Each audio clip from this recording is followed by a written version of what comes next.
Corey is learning how to brew and bottle beer this morning. He could probably take a couple lessons from you, Andrea, being the beer expert around here. Oh, yeah, me, sure. That's usually what I'm known for around here.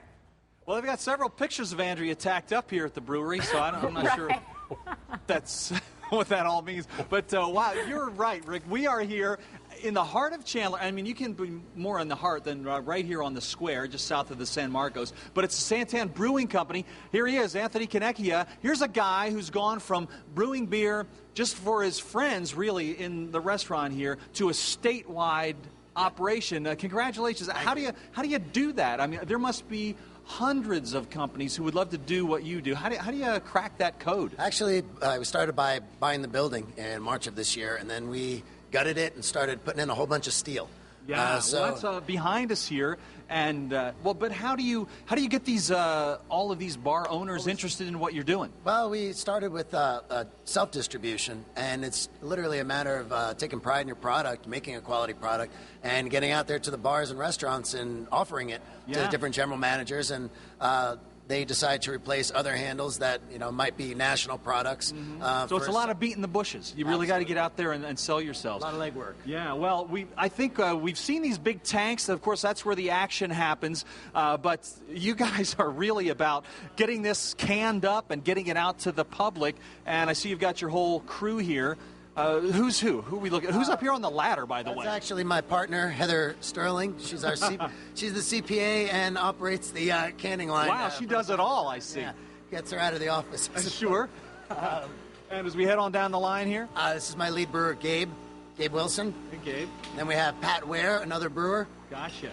All right, well, as we look at the line here, obviously we've got Heather manning the empty cans up there and kind of keeping things in line, but this is where the filling occurs. Yes, I love these kinds of processes. It's really fun to watch. It's a great machine. It's a boutique machine that's really been it's been engineered specifically for the craft beer industry, for smaller breweries that keep our stuff fresh and local. It's manufactured specifically for boutique operations. It helps us get into the market and get onto people's shelves. Well, it's fascinating to see how that lid goes on, and we go to a lot of factories. We see a lot of behind-the-scenes things, and people always love seeing how it all works. And one thing I think is cool too is the cans themselves. I mean, your graphics are awesome, and Michaela's over here. Congratulations! That's a pretty cool design there. What were you thinking of when you're thinking up when you're concocting a new brew? What's the process going on in your mind? I want them to really jump off the shelves and be really bright. And so a lot of our designs are bright and eye-catching and a little retro. Now, when I see something that says Epicenter, is this like some kind of energy drink? Is it going to knock you down when you have one? No, it's more on the sweet side. Okay, gotcha. It's amber ale. But it's kind of, one of our brightest labels, I suppose, but it really does have a nice retro look to it. You've done a great job. Well, next time we get to really appealed to us was Mikkel's flair for sort of retro, a real 50s style look. It really makes the cans pop. That really shows. All right, well, next time we get together, we'll learn more about how they've gone from. Okay, Anthony's going to have one for us. Have several. We'll see how they work. All right, more coming your way, Rick and Andrew from the SanTan Brewing Company. I mean, right here, just a stone's throw from the square. They're doing a big thing, that's for sure. How do you get to be a brewmaster? That's what I'd like. How do you get to be a brewmaster? Rick would like to know. Is there a course you can take? Yeah, there's people that go to school at the American Brewers Guild.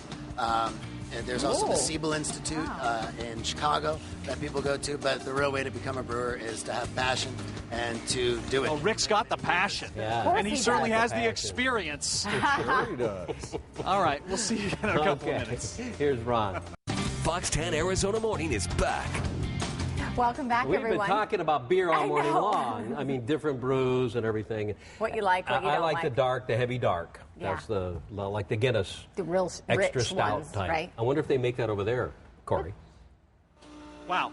They do it all, Rick. I'm sorry I'm so close to your face right now. That's okay. We're just kind of setting up all of the four options that they've got here. They're beautiful. The designs, as you can see, really look cool. And inside, I'm sure each one is different. If you're a real beer lover, then you can obviously taste the difference. Let's start over here with the Epicenter. You had said earlier, Michaela said it was kind of a sweet, bit of a sweet taste to it. Got a toasted, nutty sweetness to it. It's our amber ale, so it's probably our most approachable beer. It goes great with burgers. Our Hefeweizen is... Hefeweizen. I just love saying it. Yes, that is. What does it mean in English? Wheat yeast. Oh, okay, gotcha. So that's why it's an unfiltered beer. It's known for having a nice fruity banana, pear, pineapple, kind of clove flavor going to it. Wow. Real complex, real fruity. The Devil's Ale and the Hop Shock are more bitter beers. The Devil's Ale actually has a real nice balance, though. It's got a citrus hop character with a nice firm caramel malt. And then the Hop Shock, that is a big, intensely bitter beer. Nice big citrus hops and higher alcohol. Okay, so if you're really going large, if it's Friday night and you don't have anything else to do, you're going to go that way. Probably, yeah. Let's sit down some hot shots. Actually, hoppy beers are really really opening up. I mean, people are discovering hoppy beers in the past couple of years, and craft beers are at the forefront of that. Very good. Well, thanks for the tour. I think it's awesome. And where can people find your products? If they're going to be out and about, we've got about 20 seconds left. Where are they looking for you? Cans are available in Whole Foods, Bevmo, Total Wine. They are also, the Devil's Ale is actually available in Sun Devil Stadium. Wow. Phoenix Cardinal Stadium, we have the Devil's Ale there. But specifically the cans, those retailers, Total Wine, Bevmo, Whole Foods, they've done a great job. Whole Foods has been fantastic with supporting us the entire time we've been self-distributing and supporting Well, congrats on a great going thing. Thank you That's very really much. terrific. Thanks to your whole crew for joining us this morning. And remember, today is going to be a great day for whatever you got going. Maybe you'll have one of these outside at lunch. It's going to be a nice day to do it. 76 degrees and lots of sunshine. The whole week's going to be like that. Next week, we'll cool you down before Thanksgiving arrives. So we'll see you guys again in a few minutes. Very good, Corey. Thank you. Get MyFoxPhoenix.com on your iPhone free at the App Store and stay connected.